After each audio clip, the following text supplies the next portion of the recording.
Welcome to the only daily podcast focusing on compliance news of the day. Each morning, start your day with a cup of coffee and Tom Fox, the voice of compliance, to hear about 4 of the top compliance, corruption, or leadership stories you will need to start your day. The Daily Compliance News is a production of the Compliance Podcast Network. First, a word from this month's sponsor, Ethico. If you're a compliance officer, middle managers are crucial in getting your programs from you to your frontline employees. But how do we activate those managers and get them on our side? Ethico's new Middle Manager Toolkit equips you with the skills needed to empower your managers, to promote a culture where ethical behavior thrives and employees feel empowered to speak up. Learn how to turn frontline managers into ethical leaders with our new white paper, Empowering Middle Managers as Ethics Champions. And did I mention you can get the whole toolkit for free? Head to ethico.com to download the full toolkit today. Also, if you are looking for something new and different for the upcoming Compliance Week celebration in November, check out The Compliance Kids.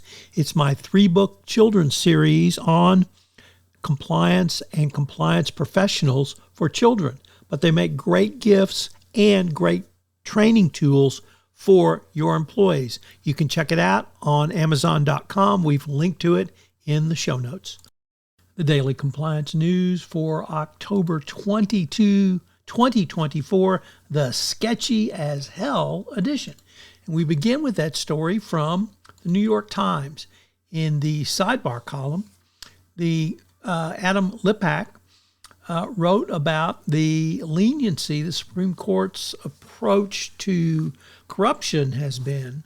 I would go further and say their legalization of corruption, as they've thrown out multiple cases which were clearly corruption.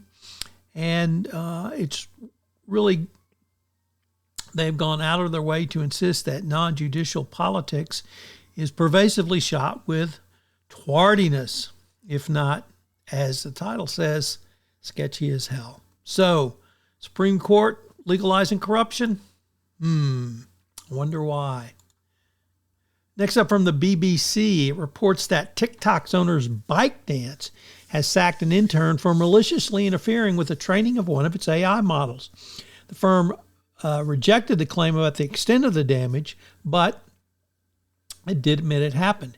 The Chinese technology giant AI model is the country's most popular AI chatbot. And the individual was an intern in the advertising technology team and had no experience with AI labs.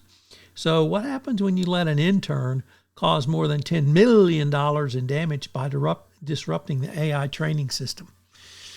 I don't know.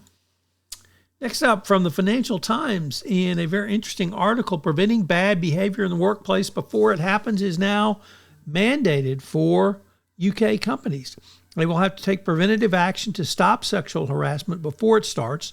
The new rules require employees to spot risks of a potential incident and shut them down rather than act appropriately afterwards, and already are reshaping their code of conduct at the top. Now, the UK and the city, are you kidding me?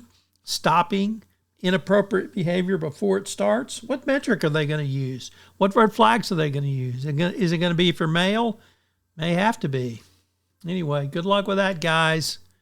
And finally, in one of the greatest examples of forum shopping I have ever seen, Crypto.com got an office in East Texas just so they could file a lawsuit there. And they got the office multiple months before they filed a lawsuit, but recognizing the rocket docket nature of the Eastern District of Texas, the conservative nature of the judges there who hate the federal government, and of course the angels of death on the Fifth Circuit who double hate the federal government. Good luck, guys. As I mentioned at the start of this podcast, the sponsor for the entire Compliance Podcast Network is Ethico. Well, Ethico has a great new offering this month for you, a toolkit for middle managers.